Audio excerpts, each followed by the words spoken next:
Odhiambo achiel nyakoro mwajuang marwa kechendo maduola chieng' tich ariyo tarik ang'wen dwe no mar ang'wen higa ariyo prariyo kod adek waikoni mathoth odhiambo makawuono ka bende wamedo somo paro wamedo winjo weche mimedo wachi kotenore kod yie laro kind jatend piny Kenya William Ruto gi ogai mar Azimio la Umoja One Kenya Alliance Raila Amolo Odinga.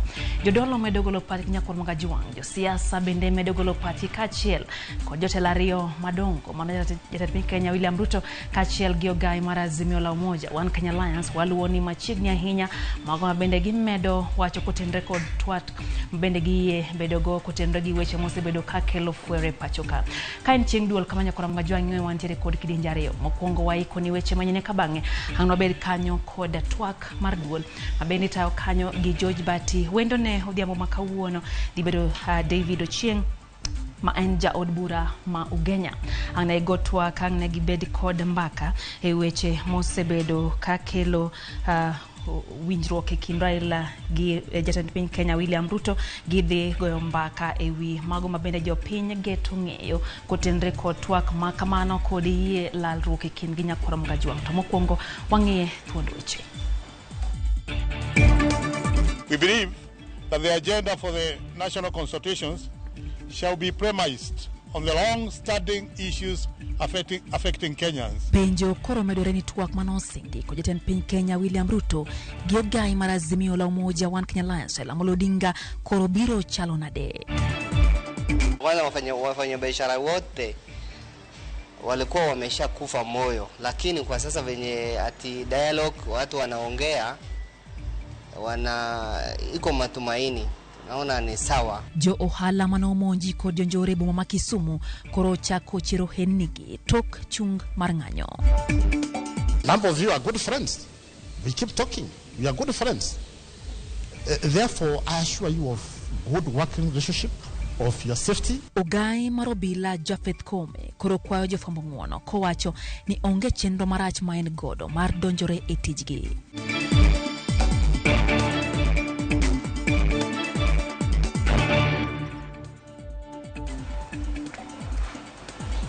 Elizabeth Otieno njaloko marwa nyakoro magajuang machiegni nyinga Lydia Okeyo.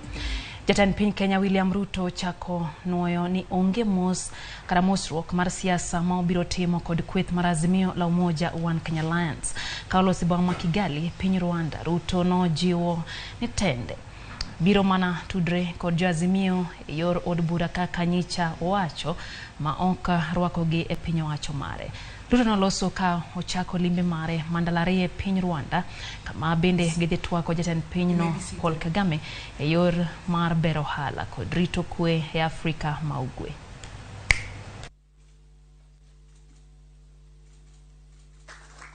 This marks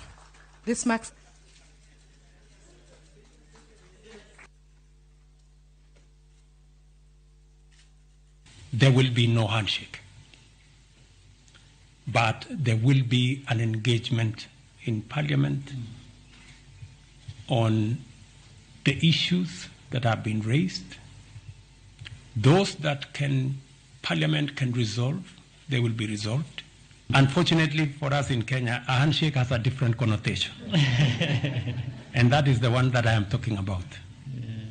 The handshake that brings the opposition and government into some conundrum and a mongrel and an outfit that is undemocratic, unconstitutional, and illegal. We are a democracy. And in a democracy, it is underpinned by a system of checks and balances. Kolose boma ma Nairobi, ogai mar Azimio la Umoja One Kenya Alliance Raila Odinga bende nochung' katiende ni gionge paro mora mano mar mosruok kod jatend piny Kenya. Odinga nomedo wacho ni gin pod gibiro mana sundo piny owacho mondo chop singo mane giketo kamano ting'o duoko piny nengo mar ngima. Kama kaka ne giloso. So I want to make it very clear. We have never talked about a handshake. That is a language coming from the other side. They're the ones who have been saying, oh, these people wanataka tu handshake, nusu mukati, and so on. Take it to Mr. Gachagua. Tell me, I don't even want to shake his hands.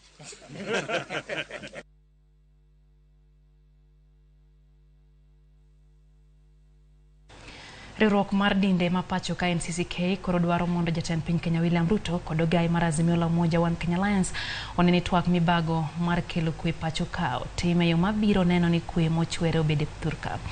NCCK okwayo mondo twak oket ayanga ne jopiny kendo mula chiedh nade duto ma oganda ma pacho ka kale kaka Simfos Okinda leronwa.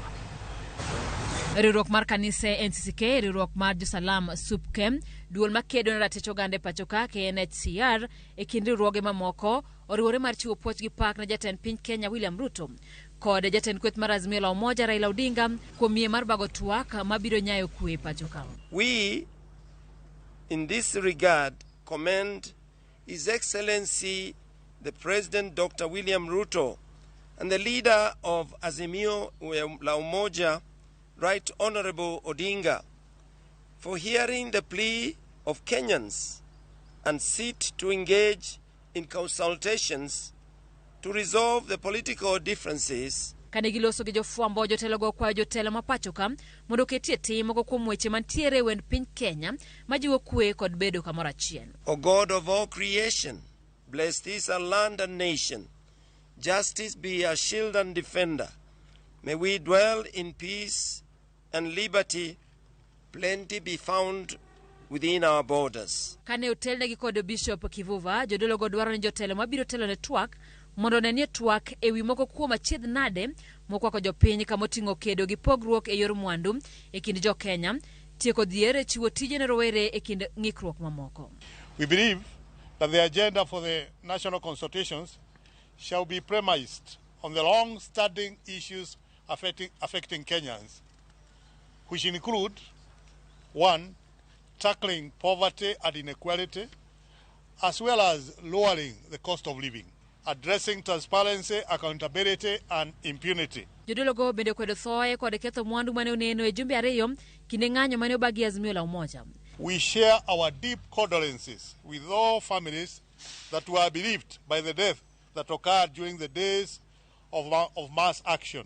We are also praying for speedy healing and recovery of those who are injured. We call upon the security agencies and specialized state agencies to undertake speedy investigations on all acts of crime to ensure that the perpetrators face the consequences. Bende kwedo monj mawachore notim gi obila ne nyawadgi Bishop Ngire David Kodia mane otimre okinyi ma kawuono e dalane mantiere Kisumu. Some police officers invaded the home of Bishop Professor David Kodia, the chairman of NCCK in Nyanza region, without a search or arrest warrant. We believe that the police were seeking to arrest him because of his vocal statements on matters of social justice. We call on the President to assure Kenyans of the protection and freedom of all people. Komachera duol mariwo wi Uganda pacho ka NCIC biro chako bago twak gi jopiny ewi chenro mag jiwo chumi ma pacho ka, siasa maber kod kelo oganda kamoro achiel kaka yo achiel mabiro konyo e keto oganda ma pacho ka marom. Tok jatend piny William Ruto kod jatend kweth mar Azimio la Umoja Raila Odinga yie bago twak mar riwo wi Uganda, gendo koro pek ni gin twak mabiro thego jo Kenya kendo biro konyo oganda duto dak kamoro achiel gi kwe pacho ka chutho. Simfos Okinda, Ramogi TV. Gavana ma Homa Bay Gladys Wanga kod nyawadgi mabusi Apollo Tuoma dwaro ni jatend piny Kenya William Ruto kod ogai mar Azimio la Umoja One Kenya Alliance Raila Odinga oket dwach jopiny mbele twak margi. Kane gilose skul sekondar Maseka mayudre kar chung od bura ma Karachonyo, jotelo go wacho ni jopiny osebedo ka hinyore makoro nyaka migi thuolo mar yudo fungruok kaluwore gi twak ma ichanono. Kama e kaka ne giloso. Let us reason together. We have got a lot of problems in this country, but we also have got a lot of opportunities in this country. We should not be divided. Issues that divide us can be discussed. People can talk to each other. And they have shown that by postponing the mandamanos, which were supposed to be there on Monday, by saying, come and let us reason together. So I also want to urge the leaders, those of us who are both in Azimio and the other side of Kenya Kwanza, Please let us support our leaders in this good gesture they have shown to bring the country together so that we have amicable solutions to some of the problems that are bedeviling us. So we want to hope that as this dialogue begins, it begins with clean hands, it begins in good faith, so that all the issues that have been raised by us in the Azimio side and the issues that Kenya Kwanza side may have can be put on the table, discussed openly, discussed with an open mind, discussed with honesty, so that we can be sure that after this process, we will have a lasting solution to our electoral system, to issues of the cost of living, and the issues that have bedeviled us as a nation this far. Johala manoyudo lal kaluwore gi tulo kod kwe kinde ng'anyo ma Kisumu koro jiwore mar chiero ohandgi. Johala go keto geno ni twak ma ichane kind jatend piny Kenya William Ruto kod ogai mar Azimio la Umoja One Kenya Alliance Raila Odinga biro kelo kendo duoko kwe pacho kamili. Senta Dhiambo miwa lerno koya kaunti ma Kisumu. Kurudi vile nilikuwa ni ngumu kwanza wakati wa sasa kuna mtu yoyote anaweza kukusaidia, wala kuna pesa ambayo tuseme nimeweka alafu naenda kuchukua, hakuna. Rasmali yangu yote nilikuwa nimeweka hapo ndani. Endalo ang'wen nyaka ne jonjore monj moko kuom dukni moketho kendo yako mwandu johala e kinde ng'anyo mani obagi kod kweth mar Azimio One Kenya Alliance. Kata obedo ni gikwano lal, okang' mar chungo ng'anyo oduoko geno ne johala e boma ma Kisumu kaka Hassan Osen.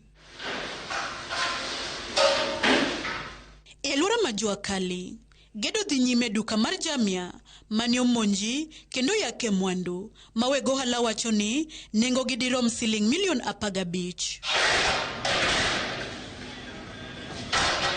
Hassan Osen, main wuon Jamia Supermarket, ikore ka ugeno chiero ohande. Tumeathirika pakubwa sana, hata wacha mtu mwenye ameporwa, hata mwenye hajaporwa. Kwa sababu biashara unafanya leo, kesho ufanyi, unalipa rent, ufanya kazi. Kama mfano mimi nalipa hapa watu 12 hapo ndani, watu wenye wanafanya ni hapo watu 12. Unaona? Sasa nitalipa watu namna gani? Kwa sasa hivi na repair, natengeneza hata hivi mashelf ilikuwa imevunjika. So na repair nione vile nitarudisha biashara yangu vile ilikuwa. Hassan yango fungruok magi yudo kaka johala kotenre kod chungu mar ng'anyo. Tunashukuru. Hii kwanza tulikuwa tunakufa moyo. Kwanza wafanya biashara wote walikuwa wamesha kufa moyo, lakini kwa sasa venye ati dialogue watu wanaongea iko matumaini. Naona ni sawa. Naomba tusirudie kwa maandamano. Tunaomba waelewane, wakubaliane, maisha endelee kama kawaida. Komachielo, karkano ringre jomotho mar Kwe Funeral Home mayudore Ramogi bende geno chier. Jomaundu ariyo maitudo kod monj kachiel kod yako mwandu pod odinnegi e tesendo bila kendo biro chwalgi e nyim doho tarik 14 dweni. Johala geno ni twak mabiro e kind josiasa biro kelo kwe kendo nyayo lwasi makare mar timo ohala kod dongruok. Kata obedo ni ng'anyo mag Azimio nokelo lal mawiyo yugno ne moko kuom johala kod kata karkano ringre ni mar kwe, geno margi mar chungo handgi kendo pod ngima ka girito nonro mag obila kod olemo mar twak tok chung ng'anyo e kind kweth mar Azimio kod riwruok mar tend Kenya Kwanza. Senta Dhiambo, Ramogi TV, Kisumu County. Ogai mar obila Jafeth Kome koro go bade piny kawacho ni tende biro tego siepe kind jofwambo pacho ka kod obila. Kome olero ni gibiro rito ratiro mar jofwambo seche ma gitiyo tijgi maonge rakruok moro amora kindgi gi obila e lai margi mar tich. Nowuo bang' bad migawo mar obila yudo seyo tok jofwambo moro kata jafwambo moro yudo hinyruok kinde ng'anyo mane oluongi kweth mar Azimio la Umoja One Kenya Alliance Ang'wen mokalo e boma ma Nairobi. I begin to let you know I have relatives who are journalists. Yes. I have close friends who are journalists. Can you imagine one day waking up with the wish to harm a close friend. Can you imagine of that? So you are all, incidentally, a number of you are good friends. We keep talking. We are good friends. Therefore, I assure you of good working relationship, of your safety. Any time you feel you are in any way threatened, any issue causing you discomfort in terms of your security, IG is available. Welcome to Jogo House. Tell me, there's this police officer threatening me. And I will offer you safety, security, protection, just like any other fellow Kenyan. Kwa dhimbele nyakora mgajuang duol maochung'ne ndiko bilai pachoka ochako dao dho jogo mantiere kod gombo mar bedo jalupo gai mar obila pachoka. Chenro mabiro dayo dho ji 12 manopuodhi kod duolno kama oting'o jalupo gai makojola Dala Komesha Dan Kanuchieng Nyale Munga to kod Kipno Lang'ate kind mamoko. Jakom maduond no Eliud Kinudhia no lero ni gimanyo jalno mantiere kod lony mabiro konyo bad migawe goyo kange weche magarita kaka dwarore. Lemono nodong' thuolo tok Edward Mbugwa derutaya chakre higa kata chak higani bang' nyono higni 63.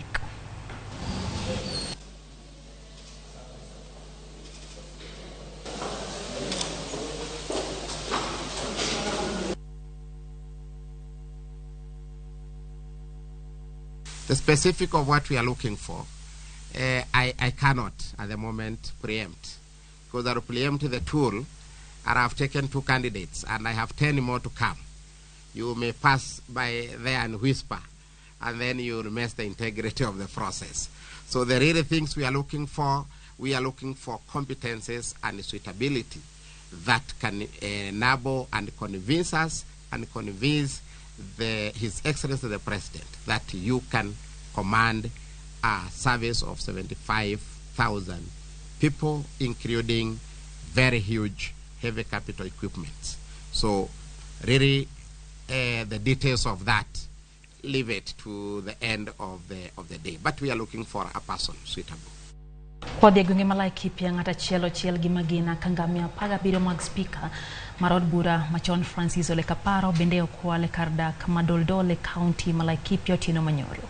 Kaka juito mundi lero no jore golie koreno ya county Maisiolo. Dweche ariyo osekalo nyaka ne piny owacho land rakruok ayanga kon jonjore makwalo jamni kendo nego ji aluora mar nyandwat mar hoho mar okak mar piny Kenya. Kata kamano, jodak ywago kwe kaluwore ni podi monjo gi odiochieng' ka odiochieng' kod joma undu manego ji kendo kwalo jamni maggi. Wuok tich gotieno e kar dak madoldole county ma Laikipia, jonjore no monjo dala speaker machon mar od bura mamalo Francis Ole Kaparo kendo ne gikwalo ngamia 17. Ng'at achiel ma jahigni 58 mane rito ngamia go ne ochiel gi magina kod jonjore maliekore ni ne oa e county ma Isiolo. Hamna karibu siku hizi, hamna siku ama wiki ni kubwa, siku ambayo hawa jamaa hawaja kuja wakapeperusha mifugo. Ngine zitapatikana zaidi mbele kabisa, mbele ya Wamba, na wale watu wa jamii ile kutoka kaunti ya Isiolo na kutoka kaunti ya Samburu. Jodak madoldol koni joma undu osemonjo gi diuchiel jumachiel kendo kwalo jamni makwan gi poko yangi. Sisi hatuna usalama sahi kabisa, sababu kama wiki moja sasa au wiki mbili ng'ombe karibu kundi 4 imeenda, ingine bado iko mpaka Wamba police station. So sijui watu wameamua sisi tuame Laikipia North na hatujui mahali tutaenda. Sisi tumetoka msituni, tuko nje ya msituni, tumenyang'anywa. Mlinzi wangu ni nani? Kwa sababu nilifikiria labda kutakuwa na uwezekano ya kuzuia jambo lilitokea jana. Jaod bura mabaringo North Joseph Malikap ne okwayo piny owacho mondo rida rita ne jopuonj e skunde manie gwenge mamonjo jimbore. Malikap ne loso bang' riwruok jopuonje makupet bogo daro jopuonje gi e gwengego. Senator ma Laikipia John Kinywa mane twaki od bura mamalo omedo duonde wach njore gwenge ma Laikipia ka osayo piny owacho kuom rem chopo kare singo mar arita makare ne jodak. Piny owacho ne osingo chwalo apisas 600 mondo konye kedo kod njore e alwora ma Laikipia. Kata kamano, monj pod odagi rumo. Uliza serikali kama hamna nia ama nguvu ama bidii ama uwezo ya kutekeleza operesheni, tafadhali muache kutisha hawa wajambazi kwa sababu mtafanya watumalize. Judith Omondi, Ramogi TV. Piny owacho mar kaunti ma Samburu chako chenro mar chiwo ngamia ne jopith manowito jambgi e kinde oro kaka yor jologi kaluwore kod lal mane giyudo. Jopithgo omi ngamia kaka yor chungo gi malo kendo e yor yuto bang' yudo lal kokalo e lwet jokuo jamni kod oro mager manokwako gwengego. Odiochieng' ka odiochieng' ka piny oru, jopith ma Samburu osebedo ka goyo kwano ka giyango lal ma giseyudo kaluwore kod jambgi mosekwal kod mane oro nego, ka wich bar ma gin go en kaka ginyalo chung' kendo gino ma koro miyo piny owacho mar kaunti nochako miyogi ngamia kaka chudo kaluwore kod lal ma gisebedo ka giyudo. Wamesaidia sisi kwa sababu mali yetu yote imekufa na jalali. Kama wamepewa sisi ngamia, saa hatuwezi uza, taenda kusalisha mpaka upate maziwa ya kuuza naye. Ngamia afadhali kwa sababu wakati ya kiangazi hauwezi chukua yeye. Ngamia inastahimili njaa kuliko ng'ombe na haiwezi sumbuka kuhamahama. Tuko nao tu hapo kwa nyumbani na wakizaa tutapata maziwa. Jakom mar komiti mochung'ne weche mag pur e od bura mar kaunti ma Samburu Kaunda Lemparasio ojiwo jopith mondo mi orwak pith mar ngamia kaluwore ni en le manyalo dak kata mani kinde magoro. Samburu County vile mnajua kuna vitu mbili ambayo inakuanga shida hapa, tuna kiangazi na tuko na wizi ya ng'ombe. So kama serikali tumeamua kutumia kuleta hii ngamia kupea watu, kwa sababu kitu ya kwanza bandits hawapendi ngamia, hawapendi kuchukua ngamia. Ya pili ile kiangazi inakuanga Samburu hapa, ngamia huwa inafanya mzuri kwa sababu ngamia inakaa muda mrefu bila kunywa maji. Tunataka for the next few years tunahakikisha kuwa tunaendelea kununua ngamia. Mwaka hii budget inakuja tutanunua ngamia zaidi ya 1,000 kupeana tu, so that watu wetu wakati kuna kiangazi ngamia inaweza kaa muda mrefu hata wakati mvua inakosekana. So tunataka kubadilisha zaidi ng'ombe iwe kidogo na ngamia ikuwe mingi. Gavana Masamburu Lati Lelelit kata kamano jiwo joma oyudo ngamia mondo mi oritgi maber kendo kik giusgi aoyaye mondo gibi giyud resruok e kinde mabiro. So tunaomba watu wetu sana wasiuze tena ngamia. Ngamia ni breed mzuri sana kutoka huko Somalia, mali zingine.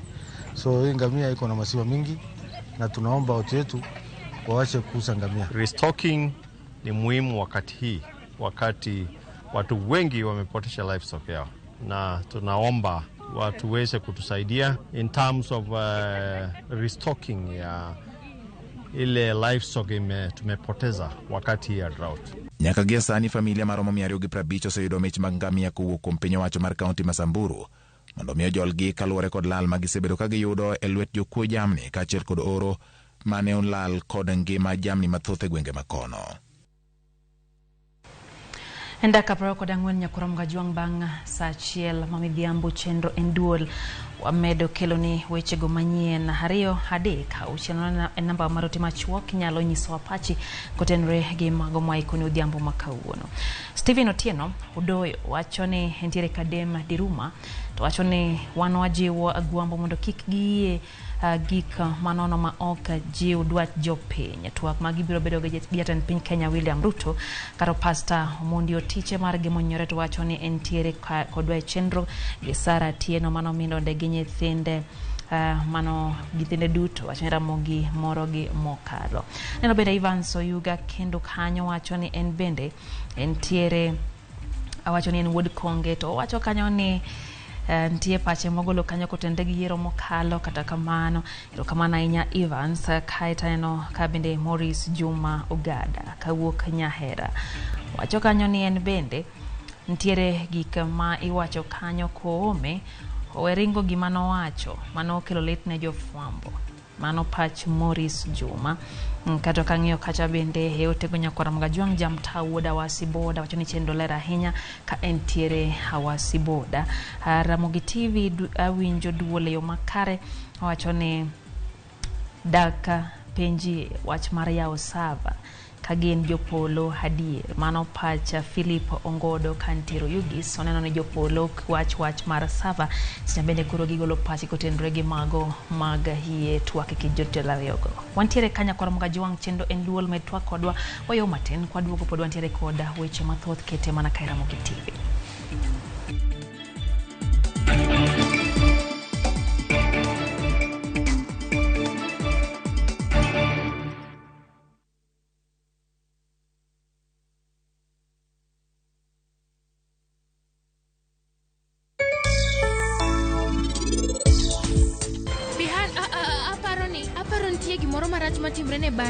Kikiluor, winjo, kikideo.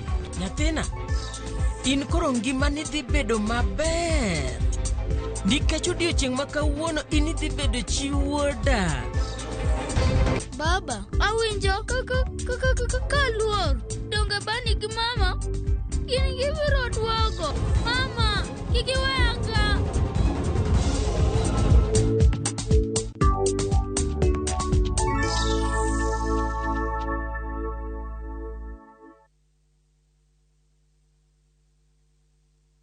Ne wapenjo mine mapacho kai mondo nyiswa gino magirango e mo mar lotion. Kawuono wadwa pimo kind mo mar lotion manengone ni malo kod mano manengone ogonyore. Ang'o momiyo ichulo omenda mang'eny? Nyiew Nice and Lovely Body Lotion en yiero makare kendo madeo fuki. Oyomo pien del, ober kendo ibiro here. Yier lotion namba 1 e Kenya kai. Making a difference. We did not have water. Hatukuwa able to sterilize equipment. Many students didn't get the chance to interact with the computers. It takes a single idea, a single decision to do better, to be better. But what does it take to make a change? At Safaricom Foundation, we believe it takes passion, love, dedication, and Kenyans to build a better future. We partner with communities across all 47 counties by advancing education, by enhancing healthcare, by supporting economic opportunities. We partner with people through the values we share, the people who inspire us, and the lives we continue to touch. Because when we unite, there's nothing we can't do.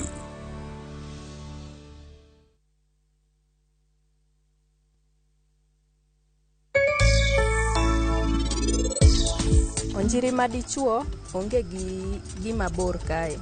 To madhako tidhi yudo ka nigi iwe. Kodwa ni nyisa kuma nyathina nitie nono an abolo kokita.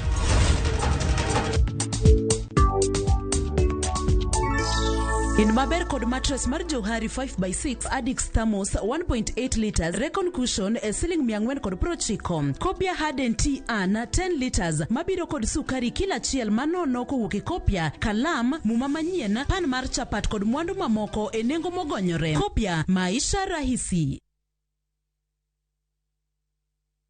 Jijenge na shilingi 1500 guaranteed kila wiki kwa kucheza Kaende Jackpot. Shiriki kwa kutumia 50 bob pekee, cheza na Autopic kwa kutuma neno KJP kwa 29063. Not for persons under the age of 18. BCLB number 416.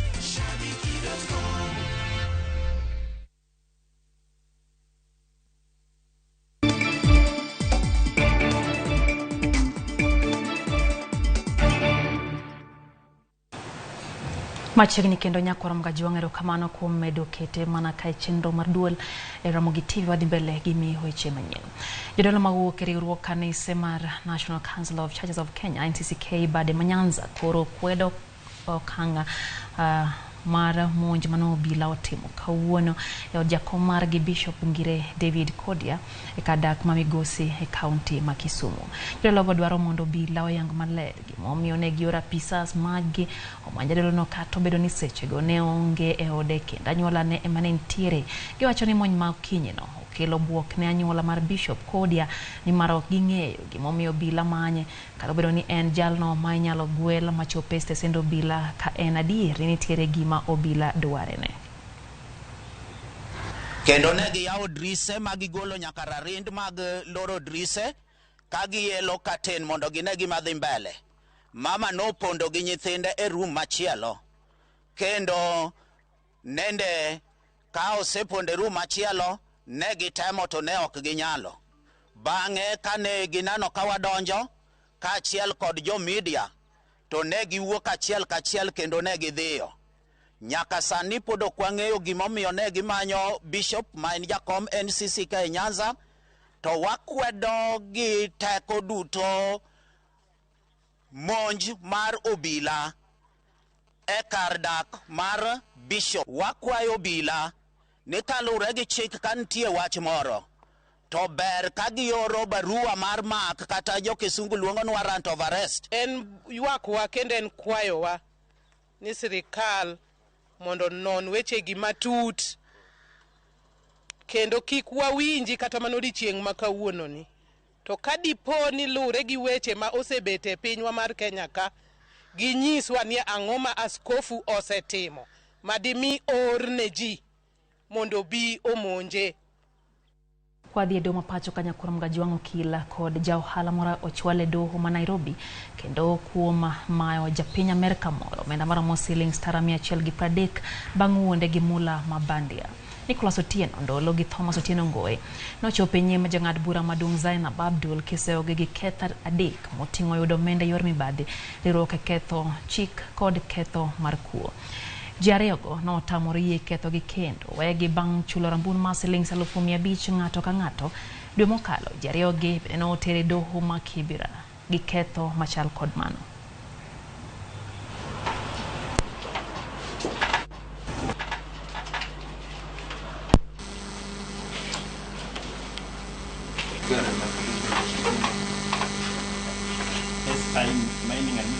Kwadhi mbele Nyakuram Gajwang' jokanyo e migao mar somo medo nyiso luoro e midhiero mar somo ma okwako jopuonjre moko e pinje mag Afrika. Pinje auchiel kamoriwo piny Kenya kaachiel kod riwruoge moko ma ok mag piny owacho obago romo mar twak ewi kaka inyalo kony jopuonjre somo kod ndiko maber kapok gin e klase machien. Mabiro mana dweche machuok bang' riwruok mar Zizi Afrika golo duoko mar nonro mane gitimo mayango ni 40% kende mag jopuonjre mag grade mar 4 e piny Kenya ema nyalo somo kendo winjo gima gisomo. Migao mar somo e pacho ka osingo mar kete tim paro mibiro chwal negi bang' romo ma kamano. Is going to address many aspects, among them the reason why we are making such slow progress in getting all the children everywhere to learn at the foundation. We know that we have a big gap in our country. Looking at the latest USAWA agenda report of 2021, only 40% of those children in grade 4 are able to read at grade 3 level. The truth is that the children of the able parents are able to read and write. As we go out there carrying out quality assurance and standards, we go into some schools that your heart cries that the standards are what they are in our public institutions. Kuram Gajwang' chenro mag somo nobedo kod ng'ikruok okinyi ma kawuono e skul primar Magende kar chung' od bura ma Suba North bang' thoth jopuonjre rem chopo e skul kaluwore gi masira mar oula mano oketho daraja ma jopuonjre tiyogo ka gidhi e skulno. Koth mapek manochwe kor gwenge ma kono otieno ma piny orugo kawuono noywero daraja matudo gweng' Magendo kod mano ma Kibuer kendo rocho wuoth e kor gwengego. Nochuno jopuonjre matiyo gi daraja no kadhi e skul dok pacho. Bende masira mar oula no kelo lal maduong' ne jopur mantiere alwora no bang' pi ketho cham mane gisepidho e puothegi.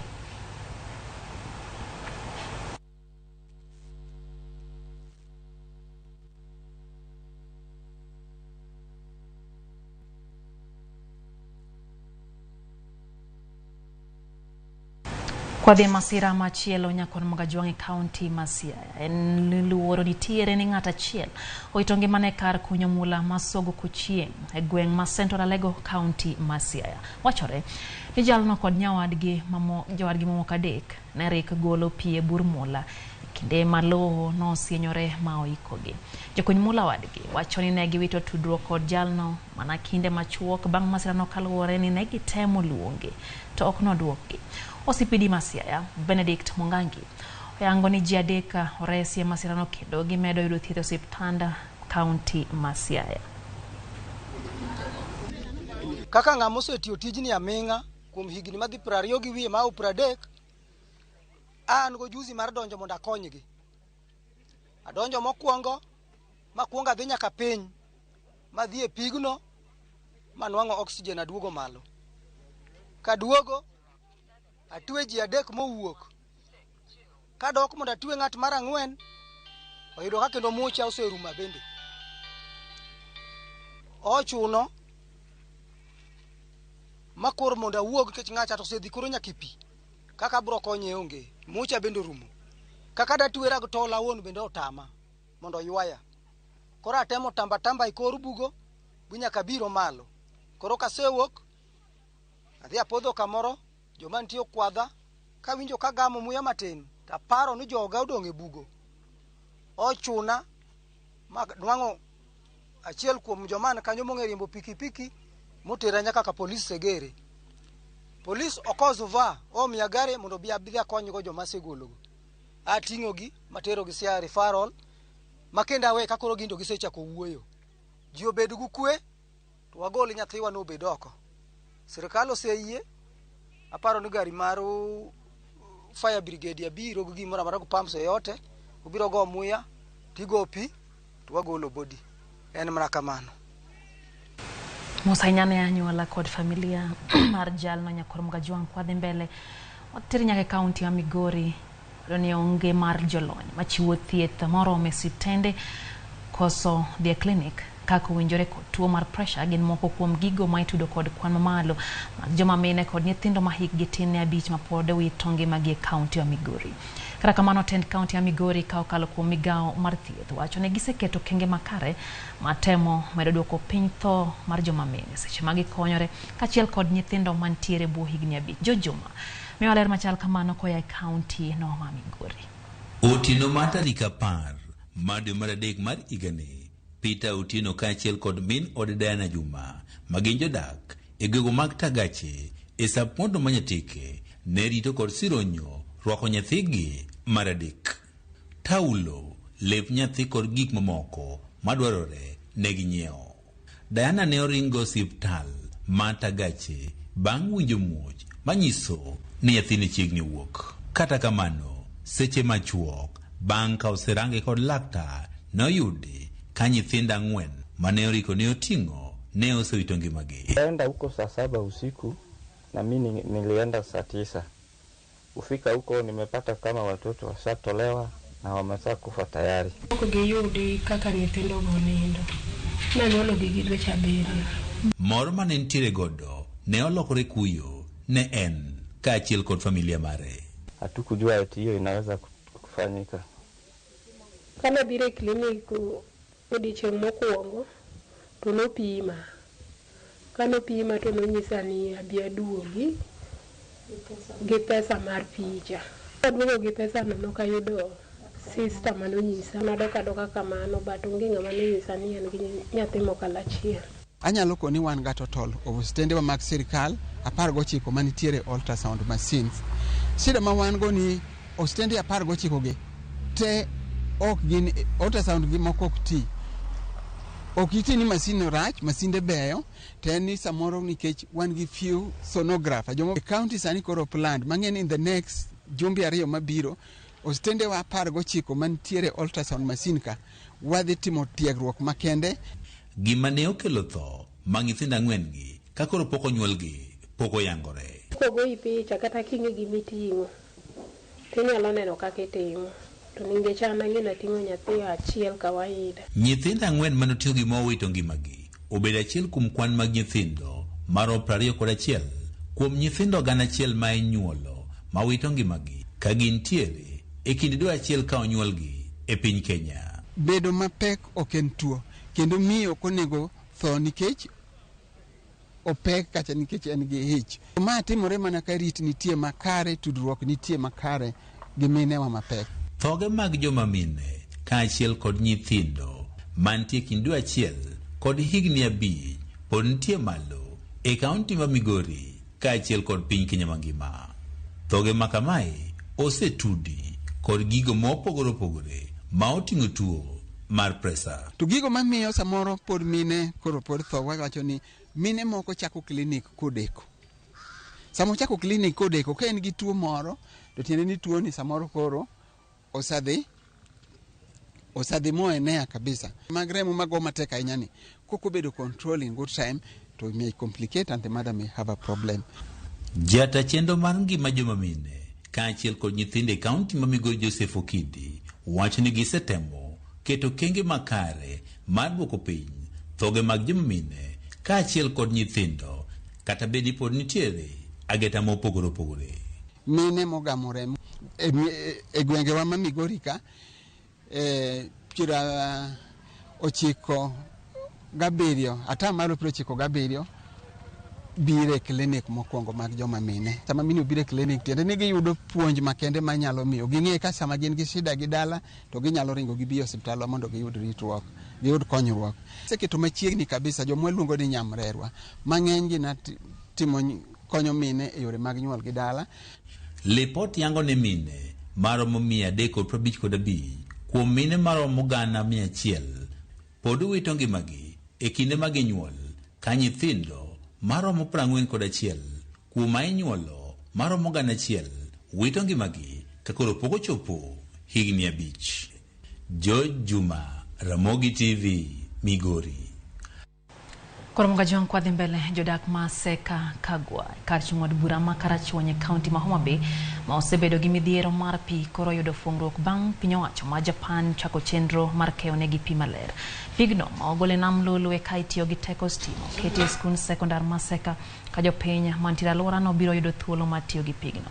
Jambetre ma Japan ne piny Kenya Keno Kaniwa, gavana ma Homa Bay Gladys Wanga kod gavana ma Busia Apollo Tuoma notimo limbe kar pigno ma bende dhi konyo tieko nok mar pi mosekwako alworano kuom kinde mathoth. Chenro ma kamano muonyo omenda maromo shillings milion 11. Of the people is the most important aspect of development. We support the universal health coverage, which is being promoted by the government of Kenya. We think the safe and clean water is a basis of health for the people in any area, including in this county. When you look in this region, we are among the leading in waterborne diseases in the country and in the region. And that's why we are saying we have got water everywhere, but we don't have clean drinking water. But the technology we have seen here through Yamaha can allow us to have clean drinking water at affordable costs. The biggest challenge we are facing as governors along the lake region or in the lake basin is that our people can see water, they can see it, they can view it, they can touch it, but they still have no water to drink and clean water and safe water for domestic use. And that is the challenge that this program has come to resolve. Committee chairman, ingeni kapigni kiny waduogo katu wayudo koonge to mzigo nie wiyi gi committee ni mane waketo mondo rita ng'owa orit pi.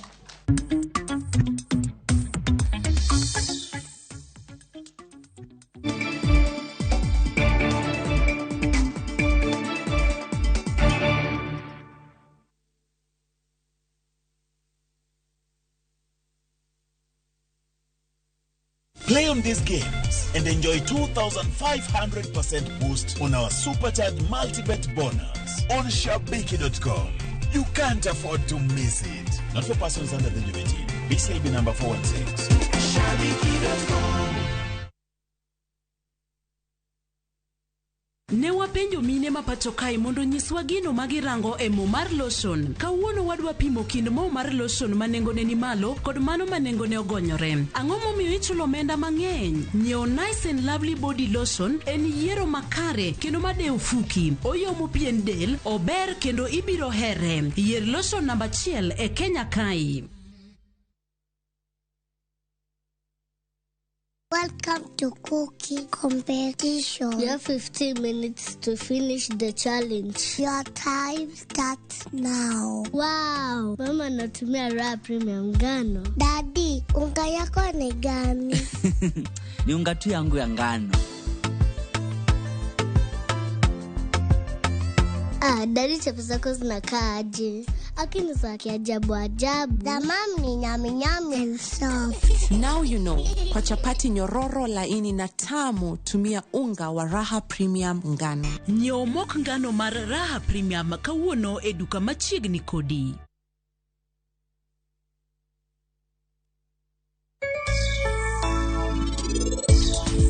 Nyathina, in koro ngimani dhi bedo maber. Nikech odiochieng' ma kawuono in dhi bedo chi wuoda. Make your mealtime more magical. Buy any participating pack. Check under the cap to get your code and stand a chance to win free food shopping for a year, plus millions in instant cash, airtime, and shopping vouchers.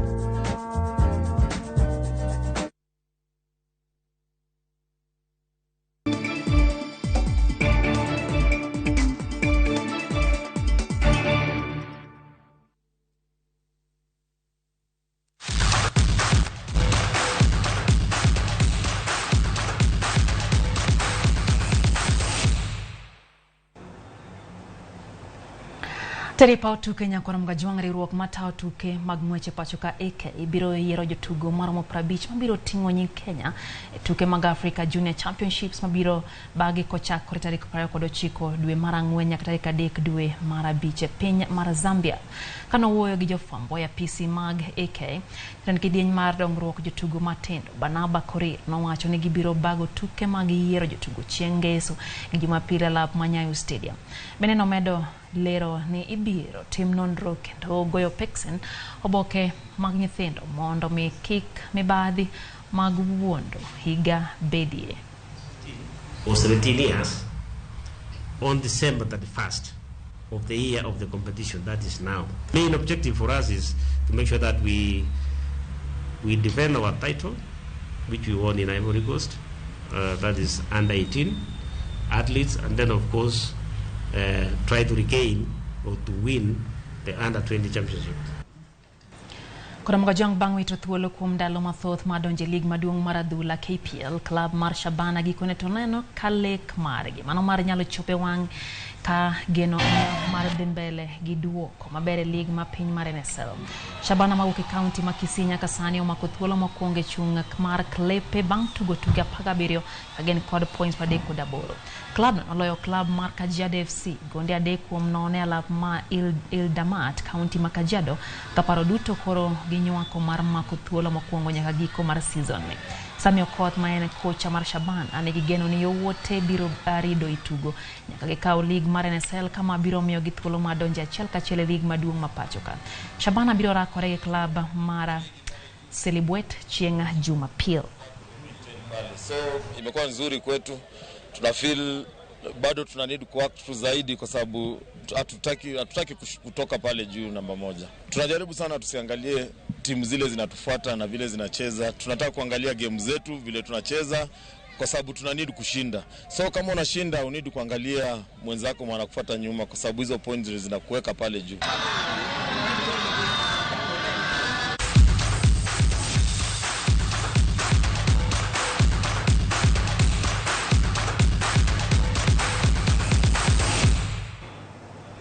Kora mgajwang kidieny mokwongo mar chenro mar duola ogik gi kanya weyo thuolo ni George Bati Mose koreo makara gi wendone manokawa jaod bura ma Ugenya David Ochieng mira gi dhego mbake wach mar tok winjruok Ruto gi Raila ang'o ma koro japinyo bed ni nitere kod geno kuome ang'o ma japinyo bed ni geto kotenre kod hie lalruok e weche machal kod mano kitemana kani kichen twak mabiro mana thuolo machuok bang' ma osebedo kanyo gi Elizabeth Otieno mosebedo kalo kuna weche gi nyinga Lydia Okay, oriti masane.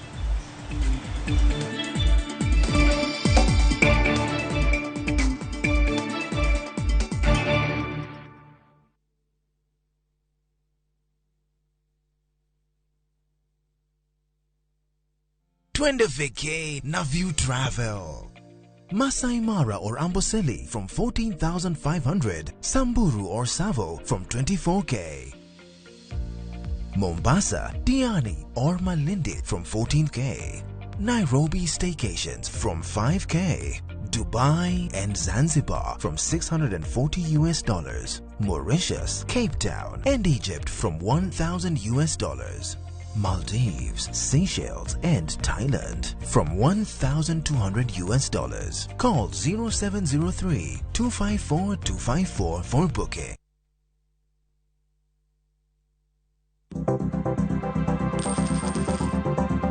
Mondo mi ikungo menda e yo mayot kendo yo mowinjore, onego ibed kod paro mar kungo dwe ka dwe, juma ka juma, kata odiochieng' kodiochieng'.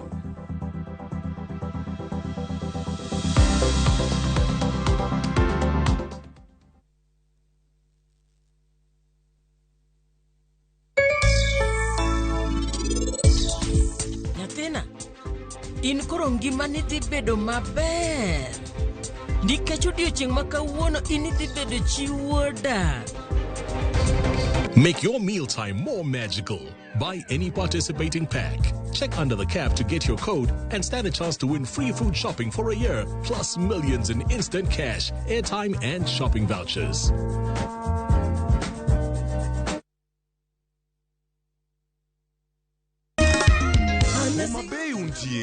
Jumani mar Pasaka, Ramogi TV oikoni budho makende kaunti Homa Bay.